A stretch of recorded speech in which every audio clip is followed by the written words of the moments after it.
আসসালামু আলাইকুম বন্ধুরা, কিভাবে গুগল অ্যাডসেন্স অ্যাকাউন্টে ব্যাংক অ্যাকাউন্ট অ্যাড করতে হয়। তো সেই প্রসেসটা অনেকে আমার কাছে জানতে চেয়েছিলেন। তো আজকের এই ভিডিওতে আমি আপনাদের বিস্তারিত দেখাবো কিভাবে আপনি আপনার গুগল অ্যাডসেন্স অ্যাকাউন্টে আপনার যে ব্যাংক অ্যাকাউন্টটি রয়েছে সেটি কিভাবে অ্যাড করবেন, সঠিক নিয়মে কিভাবে অ্যাড করবেন সেই প্রসেসটাই দেখাবো। বন্ধুরা, প্রথমে আমরা আমাদের গুগল অ্যাডসেন্স অ্যাকাউন্টে চলে আসবো। আমি আমার অ্যাডসেন্স অ্যাকাউন্টটি লগ ইন করে নিয়েছি, দেখতে পাচ্ছেন বন্ধুরা। তো আমরা আমাদের অ্যাডসেন্স অ্যাকাউন্টের যে হোম পেজ রয়েছে, হোম পেজে আসছি। তো আমরা হোম পেজ থেকে আমরা পেমেন্টসে চলে যাব বন্ধুরা। তো আমরা পেমেন্টস অ্যাকাউন্টে ক্লিক করে দিয়েছি, দিয়ে পেমেন্টসে আমরা ক্লিক করে দিয়েছি। তারপর পেমেন্টস ইনফোতে আমরা কিন্তু চলে যাব। তো আমি পেমেন্টস ইনফোতে কিন্তু চলে আসছি। তো পেমেন্টস ইনফোতে চলে আসার পর স্ক্রল করে নিচের দিকে চলে আসব। তারপর নিচে দেখতে পাচ্ছি অ্যাড পেমেন্ট মেথড, যে অপশনটি দেখতে পাচ্ছেন বন্ধুরা, এই অপশনে আমরা চলে যাব। তো আমরা অ্যাড পেমেন্ট মেথডে ক্লিক করে দিয়ে পরবর্তী ধাপে চলে আসলাম, দেখতে পাচ্ছেন। তো আমরা এইখানে কিন্তু অ্যাড পেমেন্ট মেথড রয়েছে, তো দুটি সিস্টেমে নিতে পারবেন। একটি হচ্ছে আপনি ব্যাংক ট্রান্সফার করতে পারবেন, আরেকটি চেকের মাধ্যমে। তো আমি নিউ ওয়্যার ট্রান্সফার ডিটেলস এর মাধ্যমে কিন্তু আমি আমার পেমেন্টটি নেব। আর চেকের মাধ্যমে নিতে গেলে অনেক ভেজাল বন্ধুরা। তো অবশ্যই আপনারা ব্যাংক ট্রান্সফারটিতে সিলেক্ট করবেন, প্রথম যে রয়েছে সেটি। তো অ্যাড নিউ ওয়্যার ট্রান্সফার ডিটেলসে আমরা ক্লিক করে দিয়েছি। তো দেওয়ার পর বন্ধুরা, এখানে প্রথম যে অপশনে দেখতে পাচ্ছেন এটি অপশনাল, এটি সিলেক্ট করার কোনো প্রয়োজন নেই বন্ধুরা।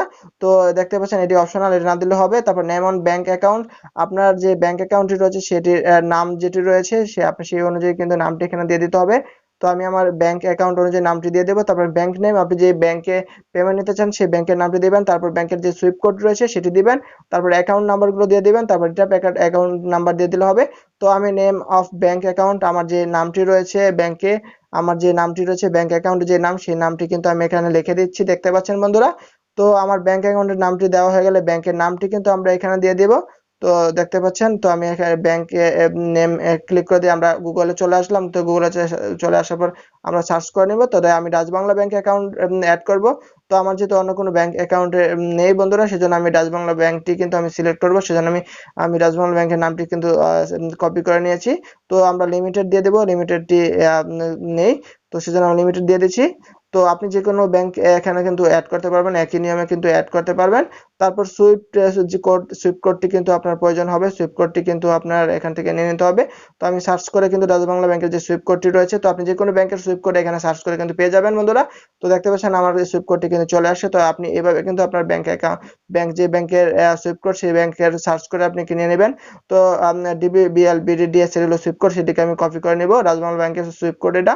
তো সুইফট কোডে যাওয়ার আমি সুইপে আমরা দিয়ে দিচ্ছি বন্ধুরা, দেখতে পাচ্ছেন। তো সুইপে এখানে ক্লিক করে পেস্ট করে দিয়েছি। তারপর অ্যাকাউন্ট নাম্বারটি আমি আমার পেস্ট করে দিব, আমার যে অ্যাকাউন্ট নাম্বারটি রয়েছে সেটি কিন্তু আমি এখানে পেস্ট করে দিয়েছি। তো পেস্ট করার পর আমরা রিটাইপ অ্যাকাউন্ট নাম্বারে কিন্তু আবার পেস্ট করে দেব বন্ধুরা। তো পেস্ট করে দিয়েছি বন্ধুরা, দেখতে পাচ্ছেন আমার কিন্তু পেমেন্টস ইনফো ওই ফর্মটি কিন্তু ফিল আপ হয়ে গিয়েছে। তো নিচে একটা টিক মার্ক দেখতে পাচ্ছেন, যে টিক মার্ক দেওয়া রয়েছে set a primary payment method, এটি যদি টিক মার্ক না দেওয়া থাকে তাহলে টিক মার্ক দিয়ে দিবেন। তারপর সেভে ক্লিক করে দিলে কিন্তু সেভ হয়ে যাবে বন্ধুরা। তো দেখতে পাচ্ছেন আমি সেভে ক্লিক করে দিয়েছি। তারপর আমার অ্যাকাউন্টে কিন্তু সেভ হয়ে গেছে বন্ধুরা, দেখতে পাচ্ছেন। তো এখানে কিন্তু প্রথমে আমরা দেখতে পাচ্ছি wire transfer to bank account. তো এখানে কিন্তু আমার যে অ্যাকাউন্টের 4 ডিজিট, লাস্ট 4 ডিজিট রয়েছে এবং আমার নিচে আমার নামটি রয়েছে, দেখতে পাচ্ছেন অ্যাকাউন্ট নাম্বারটি, আর এবং নিচে 4 ডিজিট কিন্তু রয়েছে। তো আপনি এডিটে ক্লিক করে দিয়ে কিন্তু পরবর্তীতে ধাপে কিন্তু আপনি এডিট করতে পারবেন। এটা ব্যাংক নেম এবং নেম অন ব্যাংক অ্যাকাউন্ট, সেটিও কিন্তু আপনি এডিট করতে পারবেন, দেখতে পাচ্ছেন। তো এখান থেকে আপনি এডিট করে নিতে পারবেন বন্ধুরা। তো আমি ক্রস দিয়ে দিচ্ছি, ক্রস দিয়ে বেরিয়ে যাচ্ছি বন্ধুরা। তো কোনো সমস্যা থাকলে আপনি কিন্তু রিমুভে ক্লিক করে দিয়ে কিন্তু রিমুভ করে আবার নতুন করে কিন্তু অ্যাড করে নিতে পারবেন। এভাবে খুব সহজে কিন্তু আপনি ব্যাংক অ্যাকাউন্টে কিন্তু অ্যাড করতে পারবেন বন্ধুরা।